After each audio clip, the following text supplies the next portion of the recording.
Muy buenos días, Diego Giacomini, Jorge Fontevecchia los saluda. Me gustaría que de la manera más didáctica posible usted pueda explicarle a nuestra audiencia por qué cree que hay un socialismo macroeconómico en el gobierno de Milei. ¿Qué tal? Buenos días, Jorge. ¿Cómo anda? ¿Bien? Muy bien. Mire, yo creo que hay un socialismo macroeconómico que está edificado principalmente sobre un socialismo monetario, ¿ok? Porque claramente el principal interés y la principal problemática y el único activo que tiene para mostrar o intentar mostrar el gobierno es la reducción de la inflación. Y la reducción de la inflación es un fenómeno que proviene de la política monetaria, porque la inflación es un fenómeno monetario, ¿no? Entonces, y hasta su futura programa de no emisión o emisión cero y dolarización endógena, transmite o transpiran socialismo monetario. Y vamos a ver por qué, claramente. A ver, cuando vemos cómo el gobierno ataca el proceso de desinflación, nos encontramos que, primero, ¿qué ha hecho? Tenemos enfrente un manejo de la tasa de interés. O sea, el gobierno, primero y ante todo, fija el tipo de cambio a dedo, que el propio presidente se ha ufanado de poner el tipo de cambio en 800 y moneditas a dedos a mediados de diciembre. Punto número 2. El gobierno ha establecido un crawling peg del 2% mensual, que no es otra cosa que deslizar el tipo de cambio oficial a dedo todos los días, todos los meses y mes tras mes. Ahí ya tenemos dos rasgos de socialismo monetario, porque tenemos un gobierno que en nombre de la libertad y que se disfraza de liberalismo, fija o intenta fijar a dedo el precio más importante de la economía, o el segundo más importante de la economía, que es el precio que fija la relación entre los precios domésticos y los precios internacionales, que es el tipo de cambio.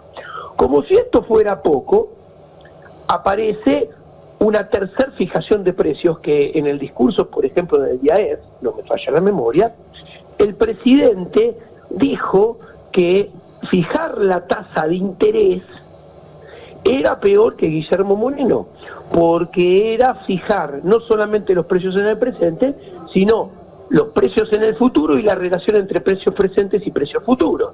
Bueno, ¿qué tenemos acá? Tenemos un gobierno que además fija y mueve discrecionalmente y a dedo la tasa de interés desde que subió y que la ha bajado a dedo a lo largo de todos estos 7, 8 meses. Ahora bien, no termina acá. Cuarto elemento. Cuando le preguntan sobre la apertura del cepo, el presidente de la Nación también responde con socialismo monetario. ¿Por qué? Porque arrogantemente, como todo conductor socialista, dice que las condiciones para abrir el cepo no están dadas. Porque si se abriera el cepo, él supone, dice que claramente se generaría una situación monetaria potencial y macroeconómica potenciales mucho peores que las actuales. Claramente, obviamente, él no puede saber la magnitud o las dinámicas de esas variables que emergerían. Pero peor, él dice que él va a abrir el cepo jugando. La inflación, que la inflación no es otra cosa que cientos de miles, millones de precios puestos por cientos de miles de agentes económicos particulares que mueven sus precios, o sea, lo que cobran por la producción de sus bienes y sus servicios a partir de evaluaciones subjetivas que no se pueden conocer y además son permanentemente cambiantes, Él dice que va a abrir el cepo cuando el precio que ponen todos estos agentes baje a la inflación que genera estos precios, bajen a 2% mensual, convergiendo a lo que él mueve el tipo de cambio.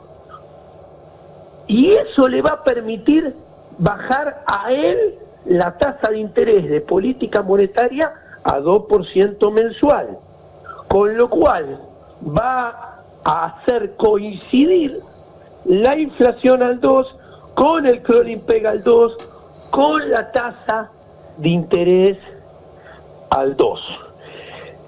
Peor aún, él explica que a lo largo de todo este proceso, lo que va a suceder en paralelo es que el dólar blue, que cotiza 1.400, y el dólar contado con liqui, MEP, redondeemos, que cotizan a 1.330, en paralelo, a lo largo que sucede todo esto, van a bajar y las tres tipos de cambio van a converger y moverse hacia el tipo de cambio oficial, que redondeando hoy está en 9.70, que él mueve día tras día, semana tras semana, mes tras mes. Y el blue, el contado con liqui y el MEP van en la película, en forma casi ingenieril, converger al tipo de cambio que él determina adentro. Cuando suceda todo esto, él va a poder abrir el cepo porque él habrá generado él las condiciones para abrir el cepo. Y todos los agentes económicos entendimos las condiciones que él generó y entonces nos vamos a mover y a tomar decisiones en línea con los intereses o sus intereses de política económica. Como si fuera poco, y para cerrar la explicación de por qué es correcto hablar de socialismo monetario, habla de dolarización endógena. ¿Qué quiere decir esto? Quiere decir que él planea no emitir más, cosa que no está sucediendo y no es cierta y tampoco es posible, porque la expansión monetaria total no está 100% en manos del Banco Central. ¿Qué quiero decir? Los bancos privados emiten moneda, los bancos públicos emiten moneda. ¿En función de qué?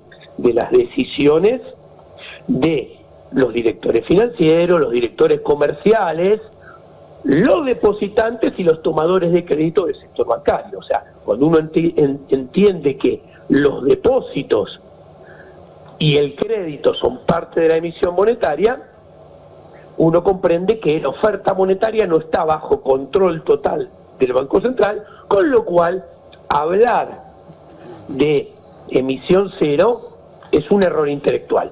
Pero él dice, bueno, no voy a emitir emisión cero, con lo cual voy a convertir yo, el gobierno, el peso en un bien escaso. Ahora, un bien escaso no es resultante de la oferta, que él no puede controlar. Es resultante de la oferta y de la demanda. Demanda de dinero que él no puede conocer y él no puede manejar. Con lo cual, convertirlo en escaso también está fuera de 100% su facultad.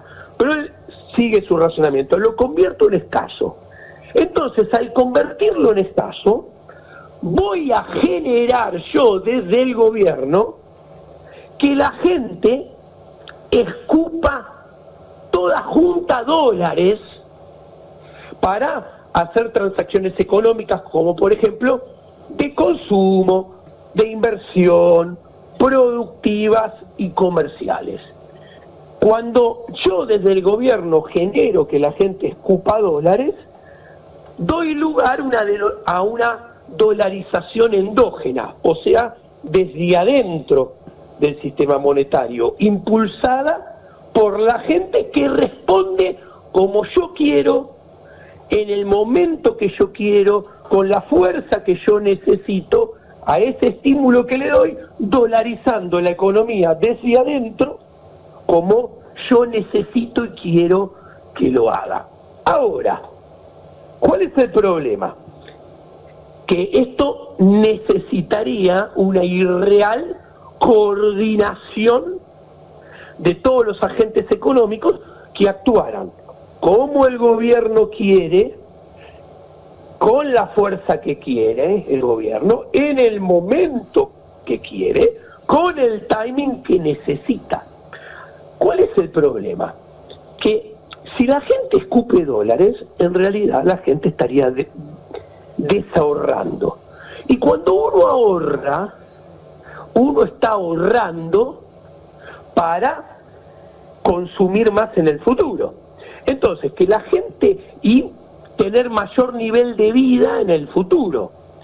Entonces, si la gente desahorra, en realidad está castigando, está bajando su consumo futuro, está castigando, está bajando su nivel de vida futuro. Entonces, cuando tenemos esto, comprendemos que la gente en realidad tiene incentivos a no desahorrar, porque estaría castigando su prosperidad futura, o sea, tendría incentivos a ir en contra de lo que el socialismo monetario del gobierno pretende.